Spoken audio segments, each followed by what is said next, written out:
Bienvenido de nuevo al curso de alimentación ecológica. Si recuerdas, en el anterior capítulo estudiábamos los micronutrientes. Más tarde terminábamos hablando del agua, de la importancia y de la cantidad y calidad del agua que debemos consumir. Y en este nuevo capítulo nos vamos a centrar en los macronutrientes. Comenzaremos analizando los glúcidos, hidratos de carbono, carbohidratos o azúcares, también conocidos así. Tenemos que tener muy en cuenta, en primer lugar, el origen de este tipo de sustancia. Las plantas toman el dióxido de carbono, CO2, del aire y del agua de la tierra y usando la energía del sol lo combinan para dar lugar a estos azúcares, carbohidratos o hidratos de carbono.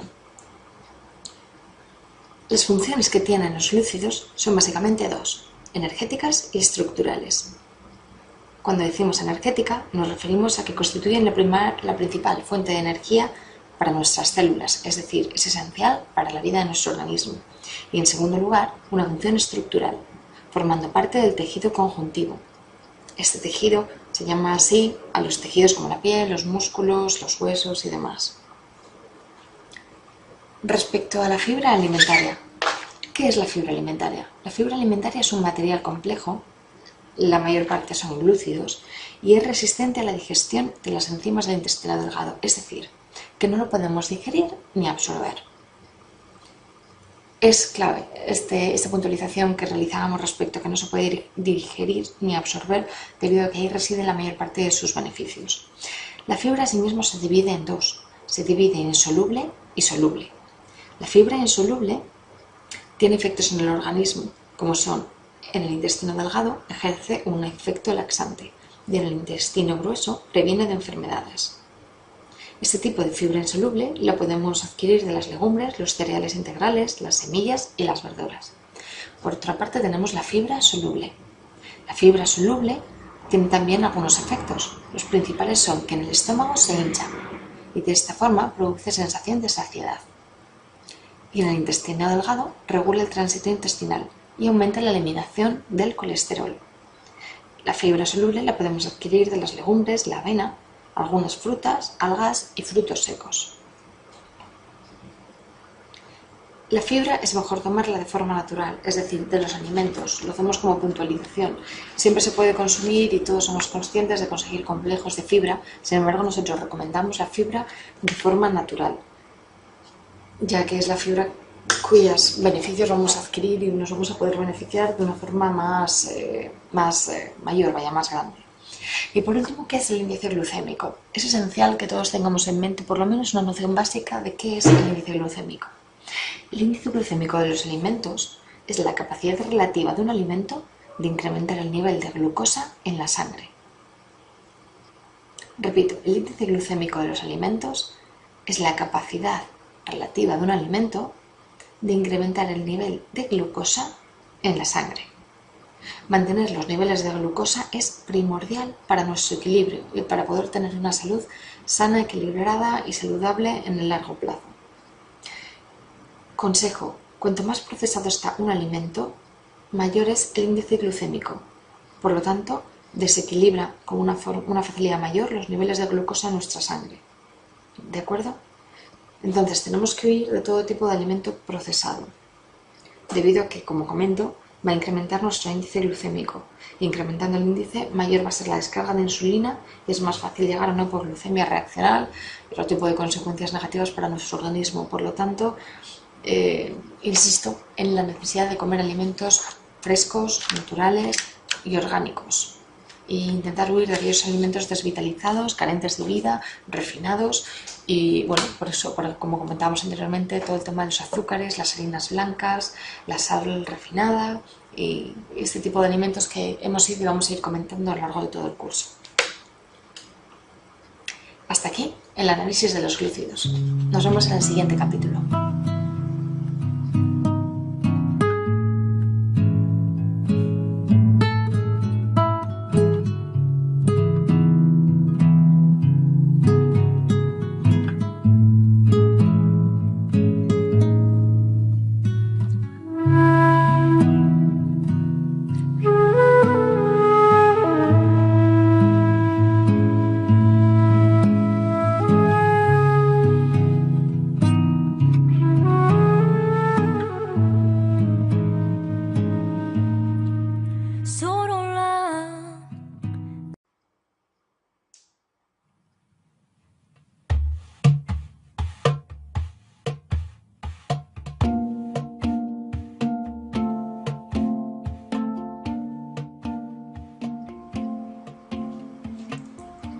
Bienvenidos de nuevo al curso de alimentación ecológica. En este capítulo vamos a seguir hablando de los macronutrientes. En concreto, hablaremos de los lípidos.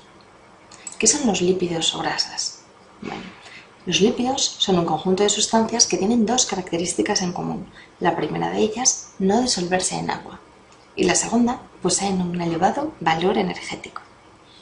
Los lípidos inducen a la saciedad y son en gran parte responsables de los sabores buenos o malos en función de si algo nos parece rancio o no, de los alimentos. Tenemos que tener en cuenta que los lípidos que nosotros solemos comer suelen ser los depósitos de energía de otros seres vivos, es decir, las grasas y los aceites. Los lípidos tienen tres funciones características. En primer lugar, son una fuente de energía de reserva, que además actúa como aislante contra el frío y protege nuestros órganos vitales, nuestro corazón, hígado, riñón e incluso cerebro. En segundo lugar, tiene una función estructural. Y por último, una función reguladora en relación con las hormonas. Los ácidos grasos saturados, las grasas saturadas. Los lípidos saturados, como se suelen conocer, solo se encuentran en mayor proporción en las grasas de origen animal. Lácteos, huevos, carnes. Y también, eso es cierto, en algunos casos en origen vegetal, como por ejemplo en el cacao, en el coco o incluso en la palma. En el aceite de palma, que suele ser un alimento bastante conocido y trabajado en algunos países. Tenemos que tener en cuenta que en las grasas es donde se encuentran los tóxicos acumulados por los animales, los tóxicos que no han podido eliminar. Por lo tanto, al alimentarnos nosotros de este tipo de grasas, puede llegar a sobrecargar nuestro hígado de tóxicos y de productos de desecho que no han podido deshacer este tipo de animales. Sin embargo, las grasas saturadas han desprestigiado en exceso durante estos últimos años. Tenemos que tener en cuenta que no todas las grasas saturadas tienen por qué ser malas, que nosotros podemos comer perfectamente alimentos ricos en grasas saturadas de buena procedencia, siempre y cuando se trate de alimentos o de vegetales ecológicos y producidos de una manera saludable y equilibrada con el medio ambiente. Esto es todo respecto a los lípidos. Nos vemos en el siguiente capítulo.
Bienvenidos de nuevo al curso de alimentación ecológica. Continuando en el capítulo de micronutrientes, ahora vamos a analizar las proteínas. ¿Qué son las proteínas? Las proteínas son nutrientes formados por unidades de aminoácidos y sus funciones básicamente son estructural, es decir, formar parte del colágeno, muy importante para el tejido muscular, energética, es una fuente de energía secundaria, de regulación de procesos como por ejemplo relacionados con las hormonas, transporte de hemoglobina y por supuesto defensa de anticuerpos. ¿Qué son los aminoácidos? Bueno, los aminoácidos, como sabemos, digamos que son lo que están formando las proteínas. Las proteínas son moléculas de gran tamaño, llamadas macromoléculas, y están formadas por la unión de muchas moléculas sencillas, que son precisamente lo que llamamos aminoácidos. El cuerpo humano necesita 20 aminoácidos para fabricar sus proteínas, de las cuales todas, excepto 8, pueden ser sintetizados, es decir, creados por nuestro cuerpo. Estos 8 hay que consumirlos en la dieta y reciben el nombre de aminoácidos esenciales. Los aminoácidos esenciales están muy en relación con lo llamado valor biológico de las proteínas. Siempre se está discutiendo mucho acerca de cuál es el valor biológico de la proteína animal frente a la proteína vegetal. Bueno, ¿qué es el valor biológico de la proteína? El valor biológico es la capacidad que tiene la proteína para favorecer la síntesis de proteínas en el organismo. Sucede que a lo mejor en la carne podemos pensar que el valor biológico es mayor debido a que la capacidad que tiene la proteína para favorecer esta síntesis en el organismo es mayor. Sin embargo, tenemos que tener en cuenta que esto no es del todo correcto, puesto que las proteínas vegetales, si se consumen de forma conjunta, cereales, frutos secos, semillas con legumbres, aumenta en gran medida el valor biológico de las proteínas. Por lo tanto, sigue sin ser esencial para quien no quiera consumir carne o cualquier otro alimento de origen animal por el mero hecho de necesitar proteína, porque como vemos, combinando los productos que mencionaba anteriormente, podemos conseguir una proteína de alto valor biológico procedente de fuentes vegetales. ¿Cuáles son las ventajas y los inconvenientes de la proteína de origen vegetal y de origen animal? Bueno, en el caso de la proteína de origen animal, la ventaja es el alto valor biológico que de por sí tiene. Sin embargo, tiene diversos inconvenientes que es importante tener en cuenta. En primer lugar, contienen grasas en abundancia, tanto en carne, huevos o lácteos. Algunos contienen colesterol. Este tipo de proteína, además, no tiene fibra y contiene pocas vitaminas.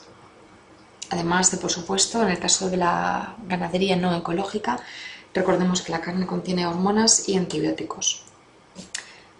Y por supuesto también este tipo de alimentación es proclive a una dieta acidificante, que como veremos más adelante es muy desaconsejable para el organismo. Por contra, la proteína de origen vegetal tiene ciertos inconvenientes, como un valor biológico menor que el de la proteína animal. Además pueden existir determinadas intolerancias como por ejemplo al gluten, que es una intolerancia a la proteína del trigo, y bueno, tienen una cierta peor digestibilidad. Sin embargo, tiene diferentes ventajas. Son menos acidificantes, contienen más minerales, tienen fibra, en los intestinos fermentan, no se pudren como ocurre con el caso de la proteína animal, y contienen menos purinas y por supuesto más vitaminas, oligoelementos y antioxidantes. Por lo tanto, existen dos alternativas para el consumo de proteína. Para quien quiera seguir comiendo proteína de origen animal, lo que sí que seguimos recomendando es proteína de carácter ecológico, procedentes de animales de campo, mientras que para quien quiera consumir proteína de origen vegetal, por supuesto también seguimos considerando la posibilidad de la alimentación ecológica para disminuir el uso de pesticidas, pero como vemos es totalmente viable nutrirse y tener las suficientes proteínas para realizar todas las funciones que mencionábamos anteriormente desde una perspectiva vegetal. Problemas con el déficit y el exceso de proteínas. El déficit de proteínas puede llevarnos a alteraciones en el pelo, debilitar las uñas, también en temas de piel y por supuesto de tonificación muscular. Es esencial tener un buen aporte de proteínas si no queremos perder tono muscular.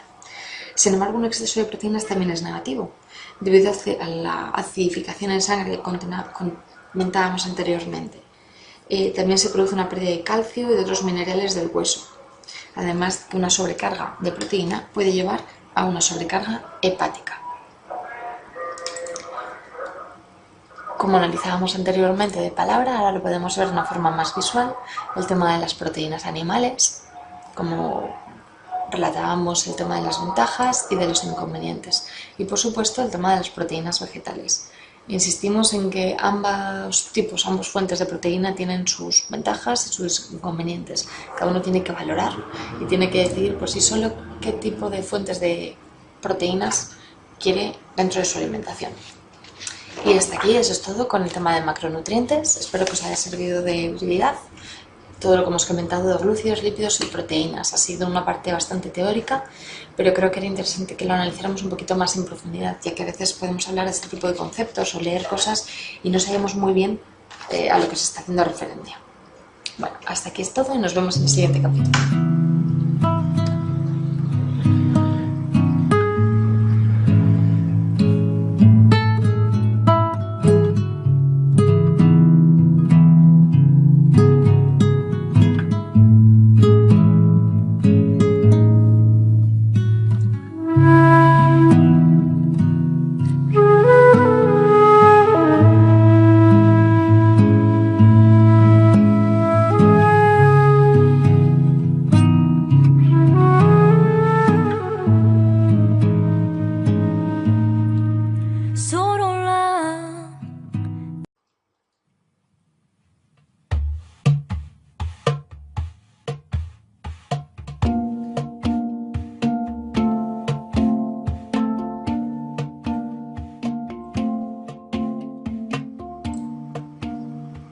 bienvenidos de nuevo al curso de alimentación saludable.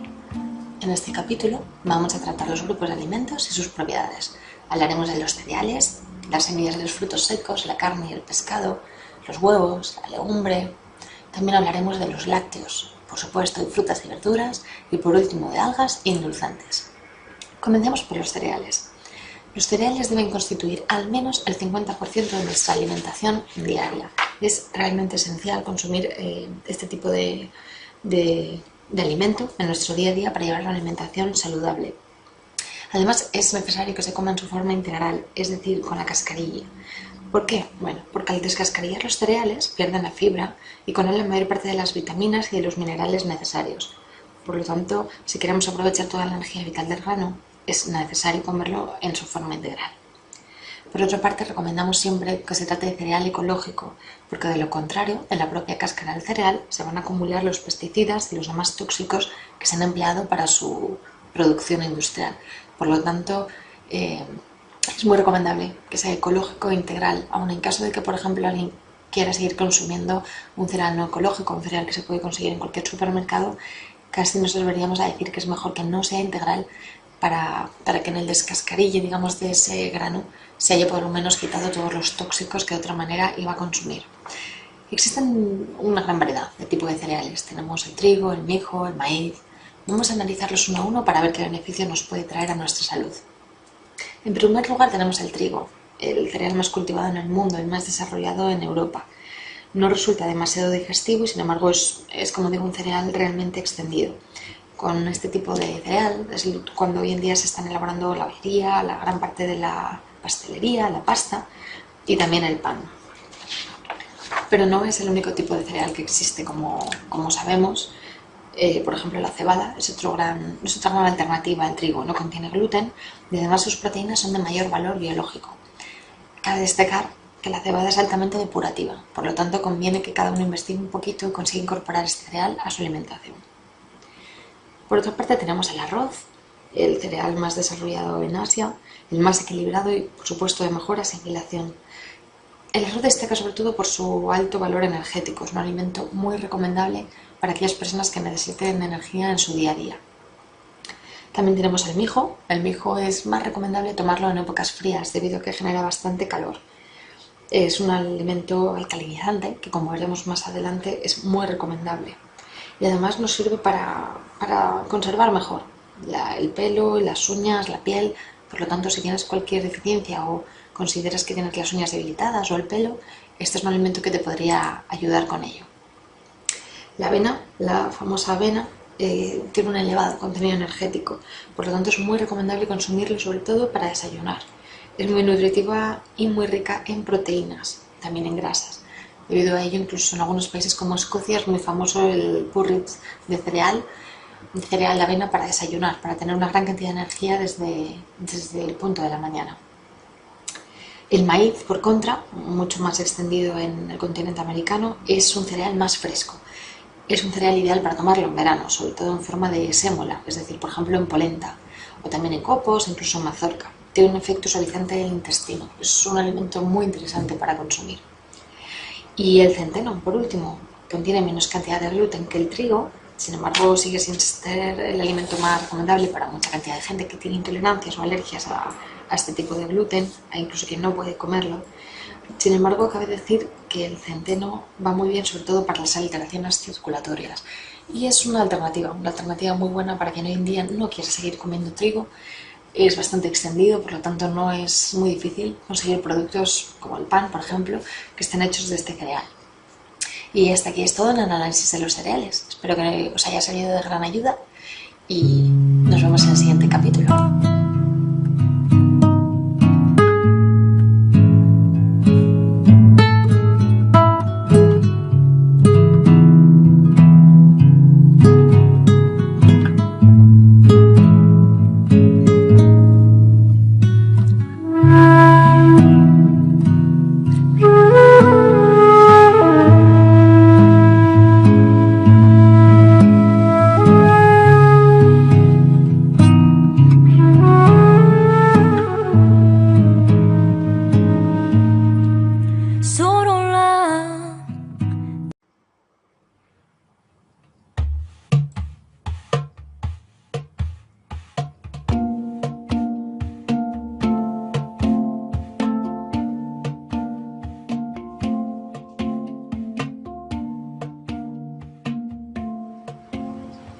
Bienvenidos de nuevo al curso de alimentación ecológica.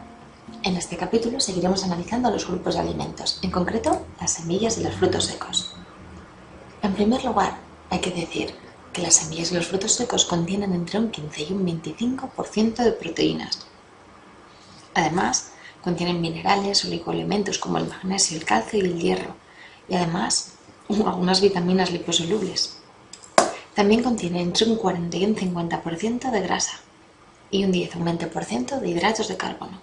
Sin embargo, las semillas y los frutos secos no contienen colesterol, es más, contribuyen a reducir el nivel del colesterol en la sangre. Por lo tanto, protegen la salud del corazón y son altamente recomendables para aquellas personas que tienen algo de sobrepeso.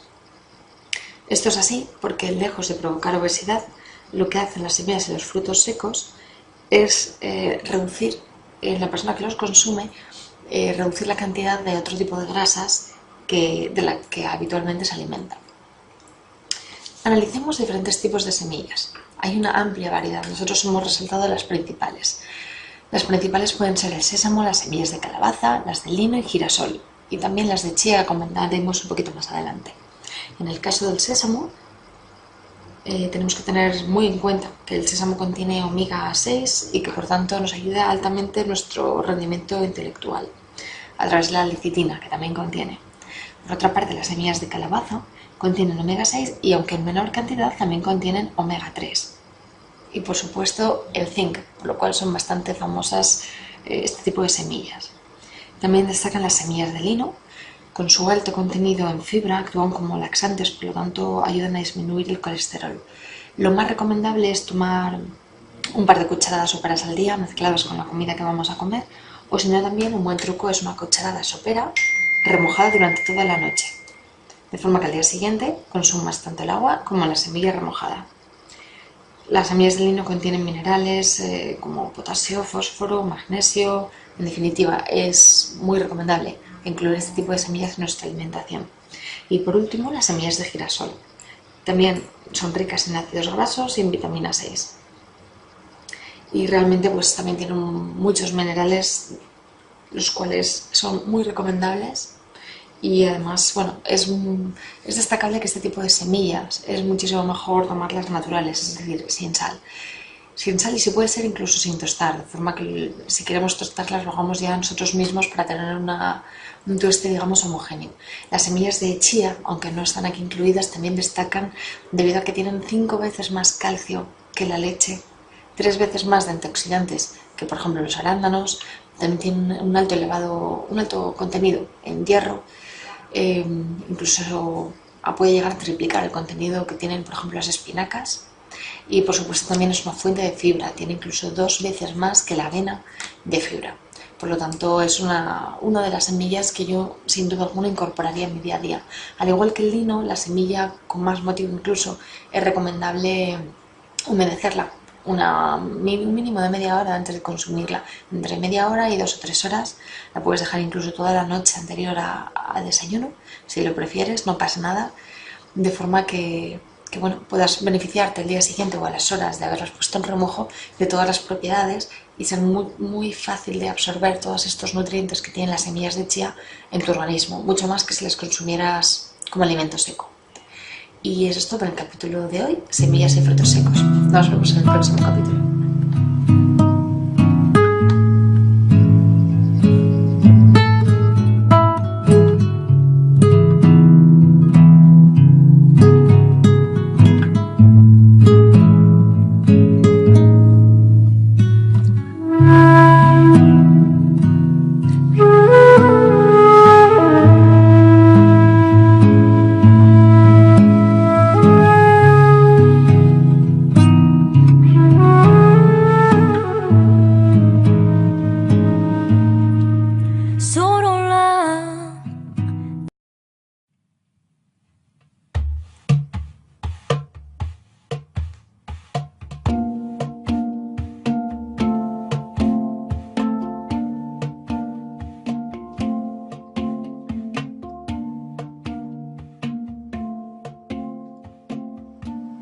Bienvenidos de nuevo al curso de alimentación ecológica. En este capítulo analizaremos la carne, el pescado y los huevos, las ventajas y los inconvenientes que puede tener para nuestro organismo el consumir este tipo de alimentos.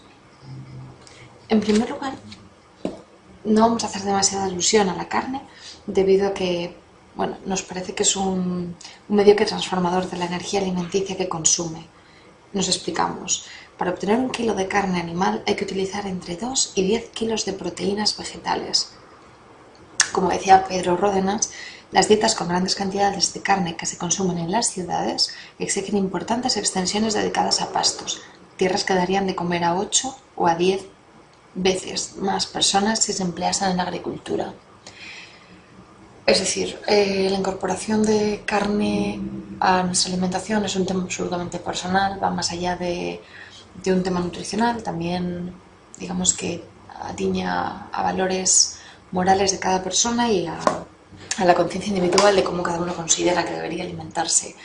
En caso de consumir carne, pescado y huevos, como hemos dicho en otras ocasiones, nosotros recomendamos siempre el consumo de carne ecológica, y en el caso de la carne, si te decides por incluirlo en tu alimentación diaria, comentamos que es preferible la carne de ave a la de vacuno, debido a que sus grasas son menos saturadas y además se pueden eliminar casi por completo ciertos añadidos tóxicos si se quita la piel y las acumulaciones adiposas. Por lo tanto, recomendaríamos la carne de ave. En el caso del pescado, recomendaríamos pescado antes que carne en el tema de las proteínas, debido a que son de mejor digestión.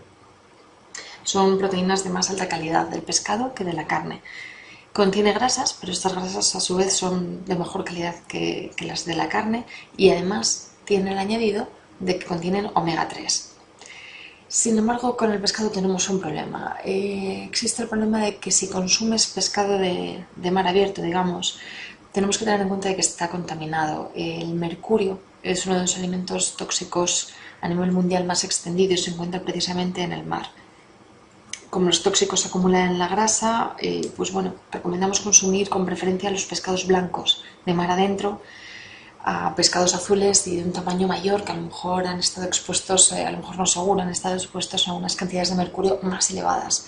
Por lo tanto, recuerda que si quieres incorporar el pescado a tu dieta, quieres mantenerlo, trata de consumir pescado blanco pescado blanco de mar adentro, pequeño. Cuanto menor sea su tamaño, mejor, porque ha podido acumular menos cantidad de tóxico en su organismo. Pescado industrial, pescado de piscifactoría, pues tenemos el mismo problema que en la carne. Tenemos los antibióticos, las hormonas y demás productos artificiales, químicos y tóxicos a los que están expuestos el animal y a los que nos exponemos nosotros por comerlo. Y en último lugar tenemos los huevos. Los huevos, al igual que la carne y el pescado, mejor ecológicos para evitarnos hormonas y pesticidas. Y nosotros sí que recomendamos altamente el consumo de huevos, ya que contiene todos los aminoácidos esenciales en las proporciones adecuadas que podemos necesitar. Es verdad que en las últimas décadas se ha extendido mucho el temor al colesterol y pensaban que la alimentación a base de huevos podía incrementar este colesterol, por lo tanto se ha reducido mucho el consumo. Sin embargo, hoy en día se sabe a través de estudios que el consumo de huevos no influye directamente con los valores de colesterol que puede tener una persona. Por lo tanto, sí que recomendamos un consumo moderado pero habitual de huevos. No obstante, ojo, quien tenga cualquier tipo de problema hepático, problema en el hígado, tenemos que tener en cuenta que el huevo es un alimento que podría llegar a sobrecargarlo. Por lo tanto, las personas que puedan padecer de hígado, de algún tipo de trastorno, necesitarían controlar su consumo. Sin embargo, para el resto lo recomendamos en una alimentación habitual, una recomendación rutinaria y como formando parte de una alimentación equilibrada y saludable, que es al fin y al cabo de lo que se trata. Hasta aquí el capítulo de carne, pescado y huevos. Nos vemos en el siguiente capítulo.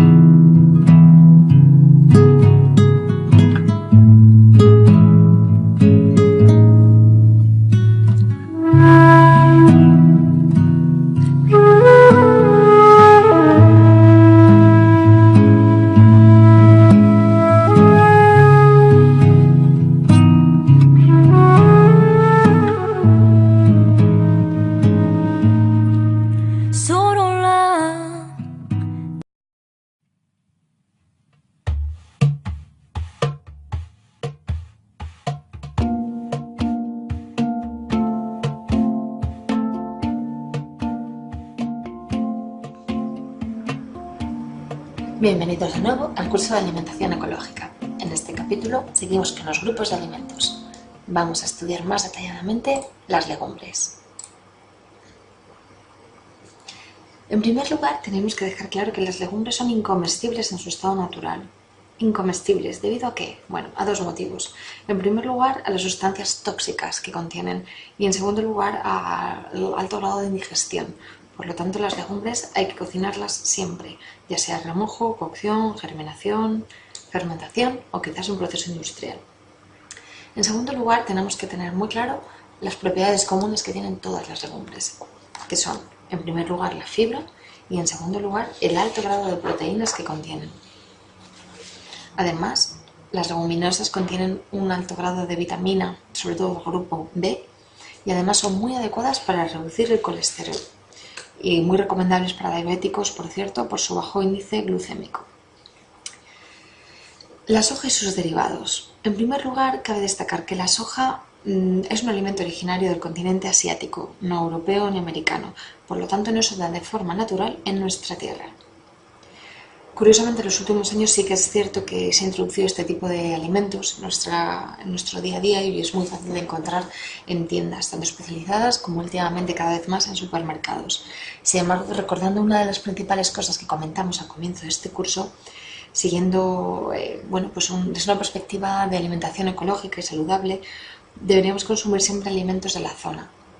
Por lo tanto, deberíamos replantearnos hasta qué punto es sano o no comer soja o cualquiera de sus derivados. La soja es cierto que tiene un alto grado de proteínas de gran valor biológico.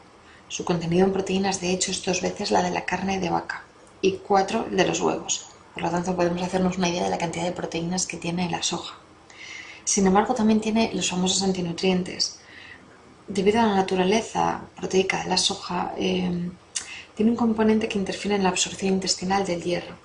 Por lo tanto, ojo, porque hay no mucha gente que conoce esto y todo el tipo de anemias ferropénicas que hoy en día son tan extendidas se podrían solucionar con un poquito más de información acerca de la alimentación. En este caso, como vemos, consumir soja con determinados alimentos puede hacer que inhiba la absorción de este hierro. Por lo tanto, por mucho que estemos comiendo espinacas, lentejas o cualquier otro tipo de alimento con hierro, podríamos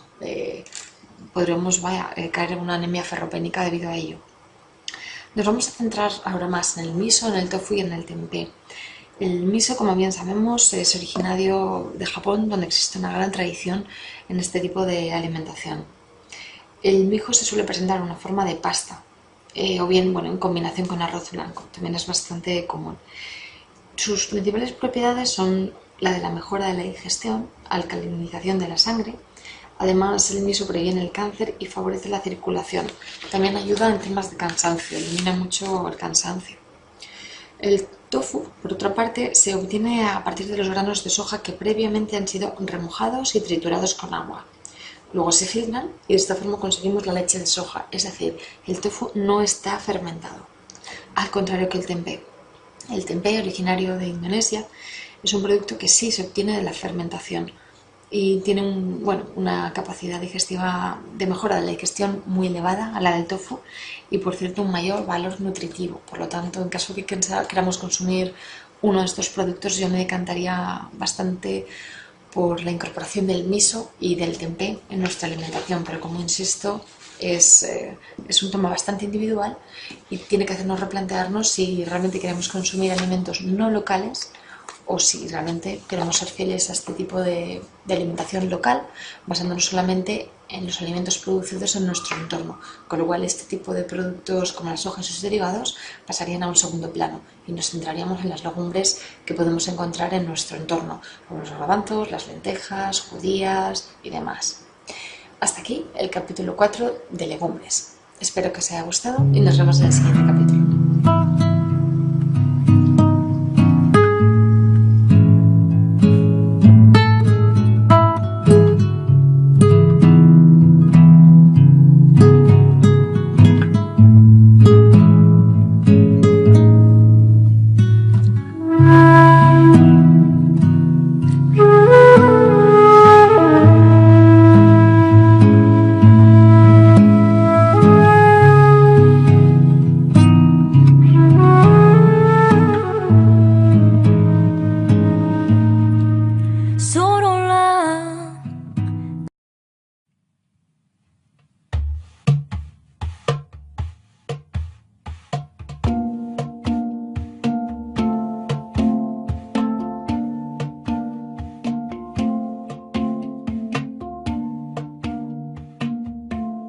Bienvenido de nuevo al curso de alimentación ecológica. Continuamos con los grupos de alimentos. En este nuevo capítulo vamos a tratar el tema de las algas. Las algas son aquellos vegetales acuáticos que se consumen como alimentos. Su asimilación de nutrientes es excelente. Evolutivamente, las algas son los vegetales más antiguos, por lo que, como bien dice la diapositiva, la asimilación de sus nutrientes es excelente, es la mejor. Figura entre los productos de la naturaleza más ricos en hierro y calcio.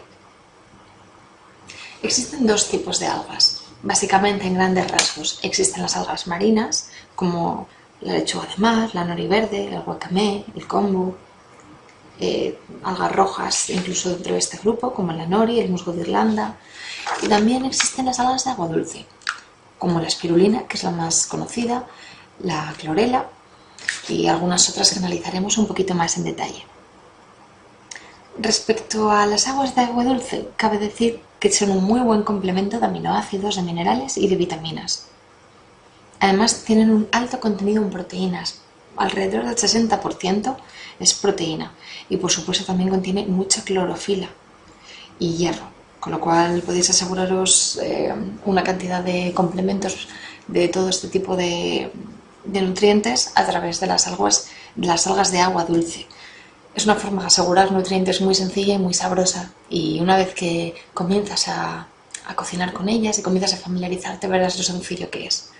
Por otra parte, respecto a las aguas marinas, son muy ricas en minerales y en oligoelementos, sobre todo en yodo. Además, este tipo de algas, las algas marinas sobre todo, son ideales para depurar nuestro organismo. No contienen pesticidas de ningún tipo ni productos químicos añadidos, y por lo tanto también ayudan a vitalizar y estimular los órganos de eliminación, como el hígado o los riñones. Además, tienen unas ventajas muy concretas y muy beneficiosas para nuestro organismo. Por ejemplo, reducen los niveles de colesterol, eliminan los metales pesados que contengamos en nuestros intestinos y en el resto de nuestro organismo. También ayudan mucho en la depuración hepática. Tonifican los riñones, estimulan también la eliminación renal. Es una gran ayuda también a la retención de líquidos. Quien tenga este tipo de padecimiento, pues es una muy buena solución saludable a este tipo de algas. Por lo tanto, mi consejo desde aquí es que nos vayamos familiarizando un poquito más con este tipo de alimento. Las algas cada vez son más accesibles, cada vez hay más tiendas en las que podemos encontrar este tipo de alimento, y realmente todos los beneficios que nos podemos beneficiar de ellos son espectaculares. Por lo tanto, yo casi comenzaría con alguna alga muy sencilla de usar, como por ejemplo la espirulina, y me iría introduciendo paso a paso, sin agobios, pero siendo conscientes en el mundo de las algas. Hasta aquí el capítulo de algas. Nos vemos en el capítulo siguiente.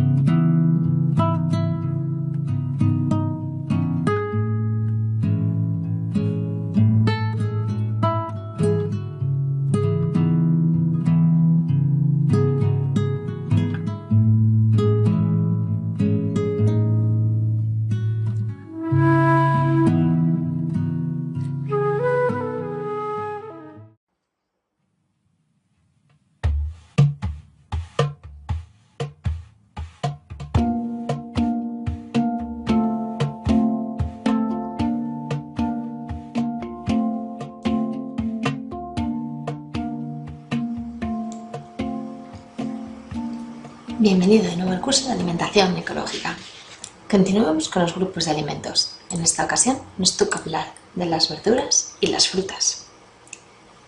Una ingestión regular de verduras, especialmente de hoja verde y amarillo, ayuda a protegernos del cáncer y a la eliminación de tóxicos. Vayamos más allá. El ajo y la cebolla se caracterizan por su poder antiséptico y además son muy buenos aliados del sistema circulatorio. En segundo lugar, la clorofila. El color verde de las hojas es debido a una sustancia llamada clorofila. gracias a la cual la planta transforma la energía del sol en energía nutritiva. Alimentándonos de este tipo de hojas, nos podemos beneficiar de este tipo de clorofila con el que nos estamos nutriendo mientras nos alimentamos de este tipo de plantas. Sirve como cicatrizante de heridas, desinfectante, tiene además poderes antiinflamatorios, antitérmicos. El consumir verdura de hoja verde es algo esencial que deberíamos hacer cada día. El tema de las crucíferas, la col, las coles de Bruselas, el breco, la coliflor y demás. Este tipo de crucíferas contiene compuestos sulfurosos que son los responsables de su efecto anticancerígeno. Por lo tanto, deberíamos también incluir este tipo de verduras en nuestra alimentación cotidiana. Las verduras que tienen un cáliz, un color amarillo anaranjadas, se encuentran, esto es debido a determinados pigmentos, llamados carotenoides. Estos pigmentos inhiben el desarrollo de tumores, especialmente los de pulmón y piel. Las verduras deberían estar presentes, por lo tanto, en cada una de nuestras comidas. Y nuestra utilización de este tipo de alimentos debería estar basado en una lógica muy sencilla, que se trata de verduras frescas y propias de la alimentación. Un pequeño detalle que tenemos que tener en cuenta es determinadas sustancias indeseables que se pueden encontrar en las verduras, como la solanina. La solanina se encuentra en patatas, tomates, pimientos y berenjenas, por ejemplo. Esta sustancia lo que tiene es un efecto calcificador. Por lo tanto, todas las personas que estén sufriendo de fibromialgia o tengan algún tipo de reumatismo deberían huir, digamos, de las patatas, berenjenas, insisto, pimientos y tomates por el hecho de que pueden formar piedras y endurecimientos. Por lo tanto, no son demasiado aconsejables. En un segundo lugar, las frutas, que decir de las frutas formadas mayoritariamente por agua. Se trata además de un agua viva, pura, no contaminada. Las frutas están llenas de minerales, de vitaminas como la vitamina C, la vitamina A, que además, por cierto, son potentes antioxidantes. Además contiene azúcares naturales, como son la fructosa y la glucosa, que pasan directamente a la sangre sin necesidad alguna de ser digerido. ¿Qué quiere decir esto? Bueno, las frutas nos proporcionan una energía automática, una energía muy rápida. No tenemos que hacer ningún tipo de digestión previo para que el organismo adquiera la energía que nos va a facilitar. Por lo tanto, si te encuentras bajo energía o estás en un momento en el que estás cansado o necesitas energía con relativa rapidez, no recurres a ninguna otra cosa que no sea fruta. La fruta va a ser lo que te aporte ese chute de energía, digamos, casi instantáneo. Además, ojo, hay que tener en cuenta que la digestión de la fruta es más rápida que la del resto de la comida. Por lo tanto, no es muy recomendable tomar fruta justo después de comer. Es mejor hacerlo entre horas, incluso a modo de picoteo, entre horas sería algo fabuloso para la fruta o incluso a primera hora de la mañana. Pero tomar, digamos, la fruta después de comer puede hacer que suframos fermentaciones en el sistema digestivo y nos puede dificultar un poco, pues bueno, todo el proceso de digestión. Por lo tanto, decimos insistentemente que la fruta mejor entre horas, a primera hora de la mañana o como tú quieras, pero procura que sea sola, sin ningún otro alimento con el que tenga que hacer la digestión. Y hasta aquí nuestro análisis de las verduras y las frutas. Nos vemos en el siguiente capítulo.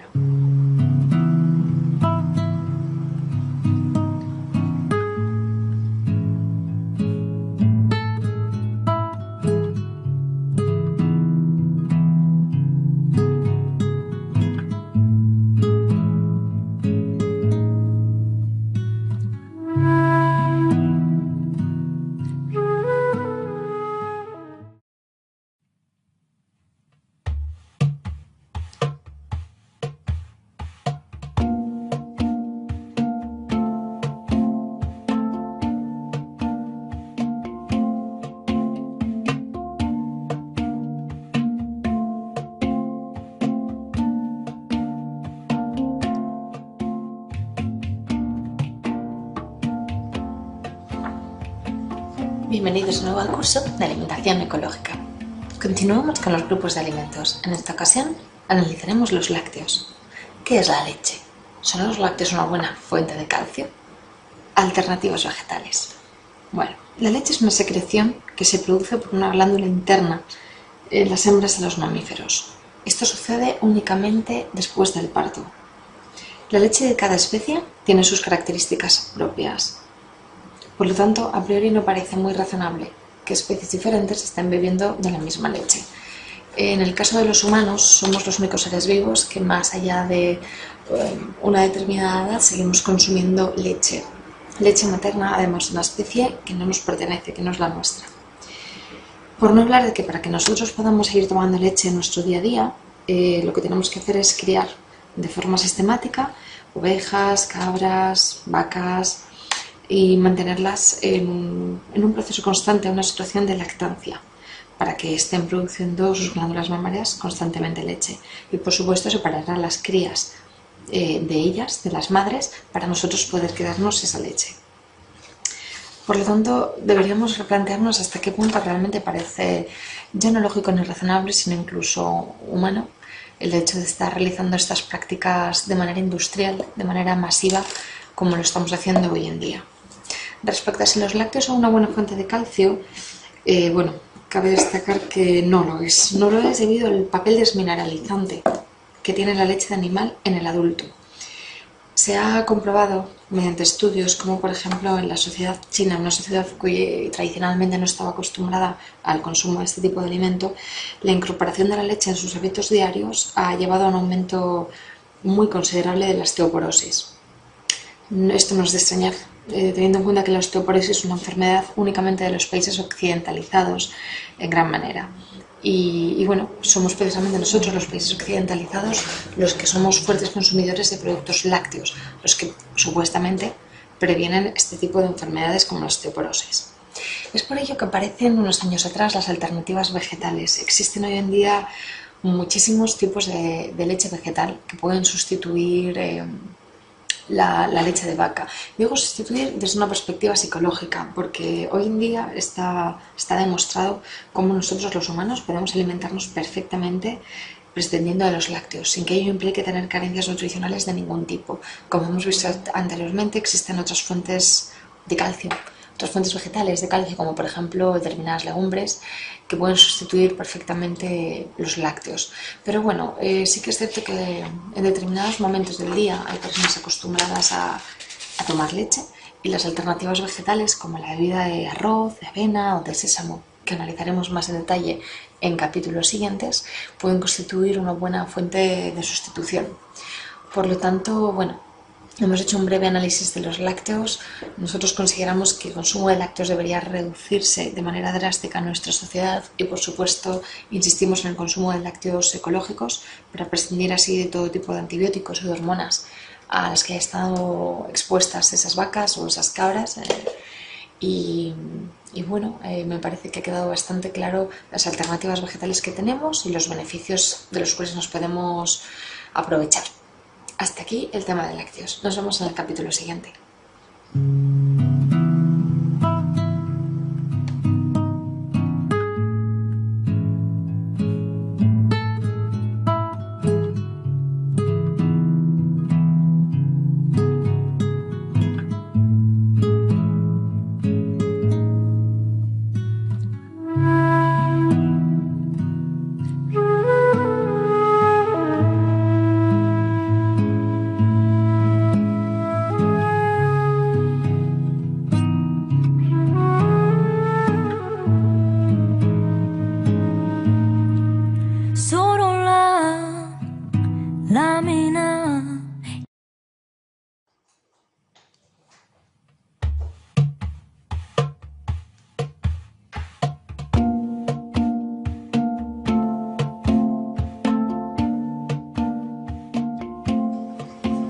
Bienvenido de nuevo al curso de alimentación ecológica. En este último capítulo analizaremos el último de los apartados, los endulzantes. Tenemos que tener muy claro que los endulzantes obtenidos de forma natural son el azúcar integral de caña, la miel, el jarabe de manzana y demás. Estos son los mejores endulzantes que podemos consumir. Sin embargo, por contraposición, tenemos todos los endulzantes artificiales, como por ejemplo el azúcar blanco. También tenemos la sacarina y otra serie de productos derivados. Todos los endulzantes forman parte del mundo artificial.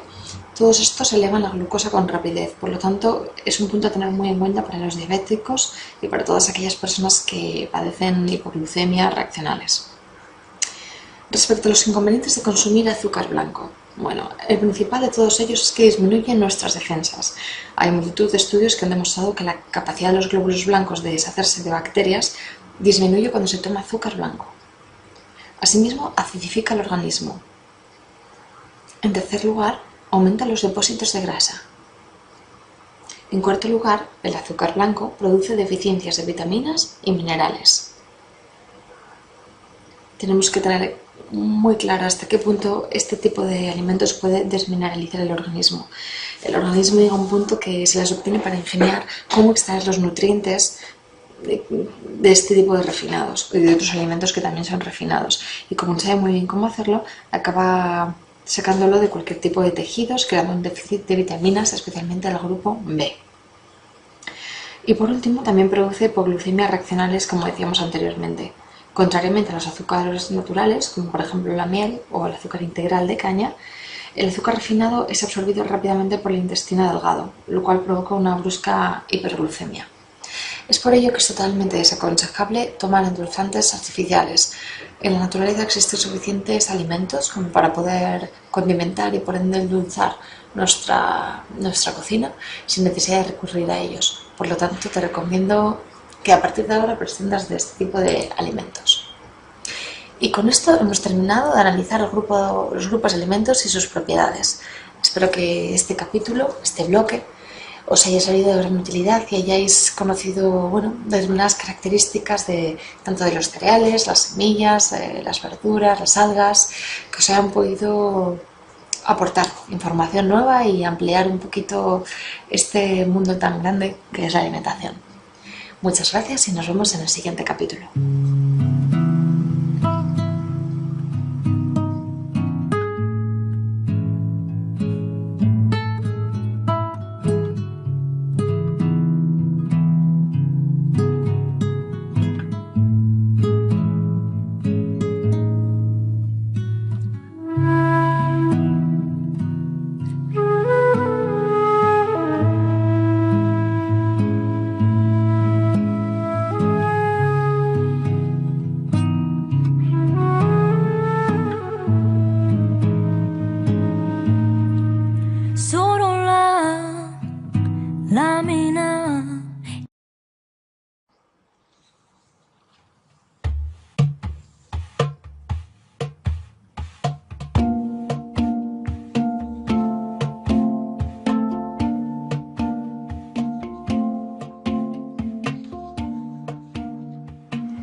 Bienvenidos de nuevo al curso de alimentación ecológica. Hoy vamos a tratar el tema de los venenos. Venenos, aditivos alimentarios y otros alimentos a evitar. En primer lugar nos vamos a centrar en la agricultura convencional. Después hablaremos de la alternativa ecológica y por último resumiremos qué tipos de alimentos es mejor evitar. En la agricultura ecológica se caracteriza por el uso de fertilizantes, pesticidas y alimentos transgénicos. Veamos en qué consiste cada uno de ellos. Los fertilizantes o abonos químicos se empezaron a utilizar cerca de 1840. Al principio tenían unos resultados espectaculares. Sin embargo, cada vez se ha demostrado que es más necesario aumentar las dosis para obtener los mismos rendimientos, lo que se conoce como rendimientos decrecientes. Por otra parte, la mecanización del campo lo que ha reducido es el uso de animales en la producción agrícola. Por lo tanto, también se ha reducido el uso de cantidad de materias orgánicas que restituyen la tierra. El monocultivo también ha sido uno de los factores característicos de este tipo de agricultura. El efecto inmediato, como comento, ha sido la necesidad de intensificar el abonado químico. Sin embargo, a lo que ha llevado todo esto es a una inevitable degradación del ecosistema. Los fertilizantes desequilibran la tierra y las plantas. Existen tres tipos de fertilizantes. Los fertilizantes nitrogenados, que aumentan el contenido de nitratos en las plantas. Son muy peligrosas este tipo de nitrosaminas en el sistema digestivo. También reducen el contenido de los aminoácidos y de los oligoelementos que pueda contener el alimento en sí. Por lo tanto, reduce la calidad del alimento. Los fertilizantes potásicos, por otra parte, desequilibran igualmente el contenido mineral y reducen los minerales y oligoelementos en la misma forma que antes. Y por último, los fertilizantes fosfatados, tienen algo menos de efecto sobre la composición de las plantas y sin embargo reducen mucho la vitamina C que puede hallarse en los alimentos. En un segundo punto tenemos los pesticidas. Después de tratar durante algunos años con abonos químicos, las plantas se vuelven más frágiles y por lo tanto menos resistentes a enfermedades. Para lograr solventar esta situación, lo que se necesitan son pesticidas más fuertes y, por supuesto, en mayores cantidades, es decir, se incrementa el uso de tóxicos en la agricultura. Estos tóxicos pueden permanecer durante años y años en el suelo, por lo tanto van contaminando la tierra y las aguas, además de las propias plantas que más tarde nosotros comemos. En tercer lugar, tenemos los alimentos transgénicos. Un alimento se considera transgénico siempre y cuando se haya producido a través de un organismo modificado genéticamente. Esto puede parecer un poco extraño, sin embargo, hoy en día gran parte de los alimentos de los que nos nutrimos a diario están modificados genéticamente. De hecho, España es el único país de la Unión Europea que cultiva transgénicos a gran escala. De hecho, en 2008 llegó a superar las 80.000 hectáreas, es decir, una auténtica barbaridad. ¿Por qué se empezaron a producir este tipo de alimentos transgénicos? Es muy importante conocer, digamos, el origen de este tipo de alimentación. Se empezaron a producir alimentos transgénicos porque este tipo de alimentos lo que tenían era una mayor resistencia a las condiciones medioambientales. Además, se alargaba su vida y tenían una autodefensa más fuerte frente a las bacterias y frente a las plagas. Es decir, eran alimentos en definitiva más fuertes. Sin embargo, tuvieron algunos inconvenientes. Lo primero fue la aparición de nuevas alergias por introducción de nuevas proteínas en los alimentos. También aparecieron nuevos tóxicos. También se demostró cómo podían transferir las bacterias la resistencia a determinados antibióticos que se utilizan para luchar contra enfermedades, tanto humanas como animales, lo cual es altamente peligroso.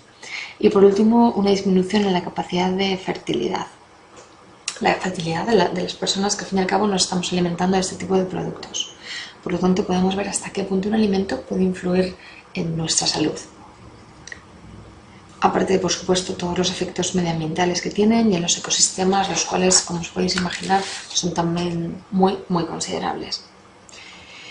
Esto respecto a la agricultura, respecto a todo lo que tiene que ver con las granjas industriales, lo hablaremos un poquito más adelante, pero como comentábamos ya anteriormente, se empezó a extender, digamos, el uso de hacinamiento de forma de poder tener más animales en menos espacio y así rentabilizar más las explotaciones ganaderas, lo cual creó un riesgo de contaminación tremendo y se hizo necesario vacunar a los animales contra todas las enfermedades corrientes que podían transmitirse entre ellos. Por lo tanto, los animales empezaron a consumir este tipo de antibióticos y de hormonas de crecimiento también para acortar los ciclos de explotación y aumentar la rentabilidad de este tipo de ganadería.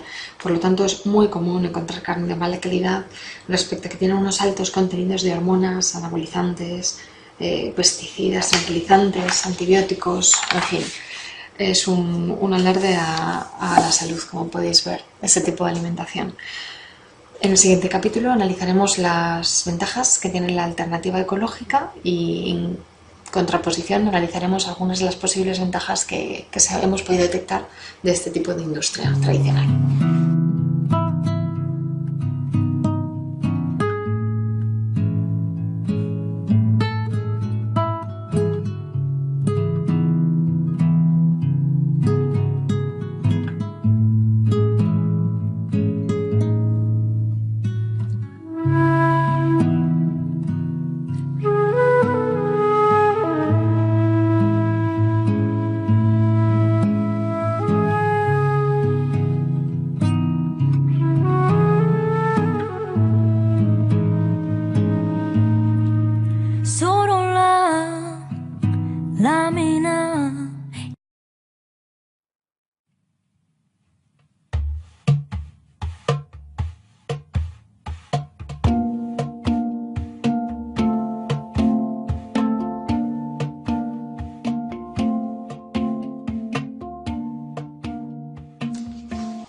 Bienvenidos de nuevo al curso de alimentación ecológica.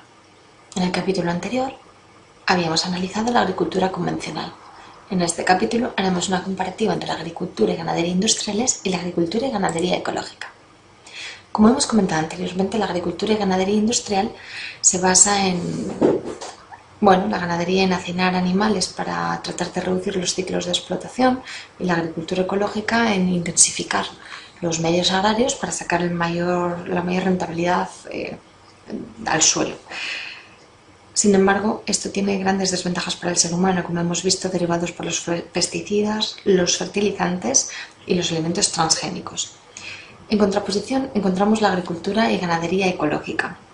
Los alimentos ecológicos, también llamados biológicos u orgánicos, son aquellos que para cuya elaboración no se usan ni pesticidas, ni aditivos, ni conservantes químicos, ni ningún tipo de abono químico.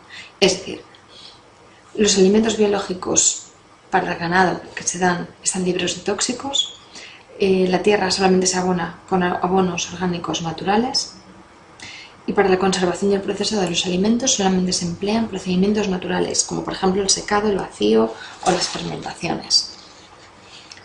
Respecto a la ganadería ecológica, cabe decir que este tipo de producción, la producción ecológica, se basa en el uso de razas autóctonas, respetando así las pautas de comportamiento natural y su alimentación, así como fisiología proclive.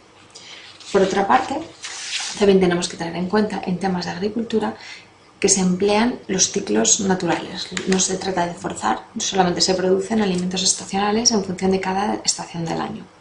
Asimismo, se evita la erosión del terreno empleando cubiertas vegetales y se alimentan los animales con cereales y leguminosas procedentes siempre de la agricultura ecológica.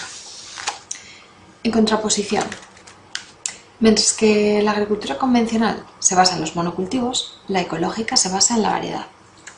Para eliminar las plagas, la agricultura convencional utiliza pesticidas, los cuales son tóxicos tanto para las plantas como para nosotros.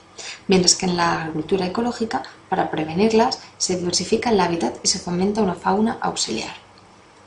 La maduración de los productos en la agricultura convencional se suele conseguir a través de métodos artificiales, lo cual afecta a la calidad nutricional del alimento y reduce sus vitaminas, así como el sabor, mientras que esto no sucede en la agricultura ecológica.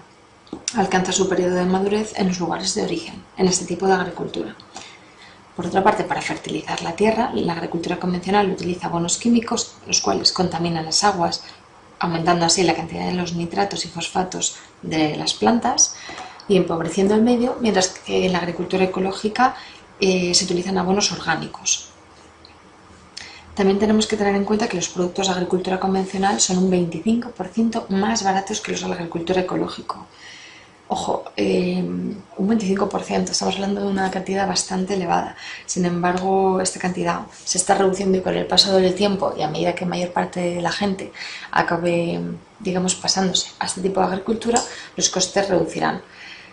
Mucha gente suele achacar este tipo de argumentación, el hecho de los precios, para no consumir productos ecológicos. Sin embargo, creo que es una cuestión de maduración personal y de respeto por uno mismo. Muchas veces gastamos dinero en cosas que no son necesarias para nuestra salud, mientras que parece que casi hasta nos duele gastar un poquito más de dinero en consumir productos que tienen una alta calidad nutricional para nosotros. Y por último, la agricultura convencional utiliza semillas modificadas genéticamente, mientras que en el mundo ecológico esto está terminantemente prohibido. Por lo tanto, ya hemos podido ver un poquito las diferencias respecto a la agricultura y ganadería.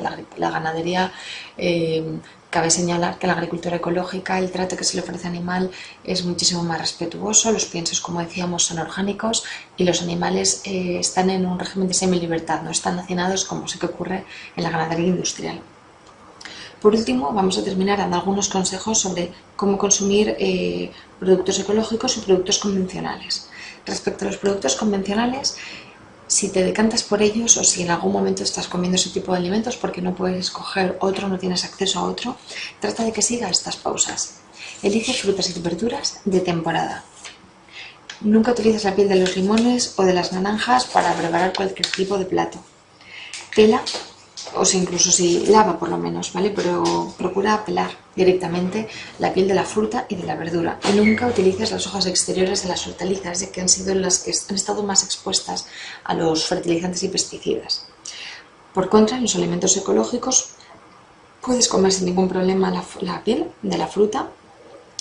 Si quieres, sería conveniente incluso de hecho que la lavaras. Ojo con el agua que estás utilizando también para cocer o para lavar la fruta y la verdura, que no sea agua corriente con un alto contenido en cloro, porque podrías desmineralizar entonces estos alimentos y no estaría sirviendo de nada el consumo de alimentos ecológicos. Y por último, acuérdate de que si estás comiendo productos ecológicos es muy aconsejable consumirlos, sobre todo los cereales, con su cáscara, es decir, en su forma integral. Sin embargo, volvemos a repetir, si estás en una agricultura industrial, una agricultura tradicional, la que se puede conseguir en la mayor parte de los supermercados, te desaconsejamos que tomes esta serie de productos integrales, de grano integral, como por ejemplo el arroz, ya que es ahí, justo ahí, donde se acumulan la mayor parte de los tóxicos. Por tanto, es muy aconsejable no tomarlo si es que vas a consumir este tipo de industria. Y hasta aquí nuestra comparativa entre la alternativa ecológica y la alternativa tradicional. Nos vemos en el siguiente capítulo.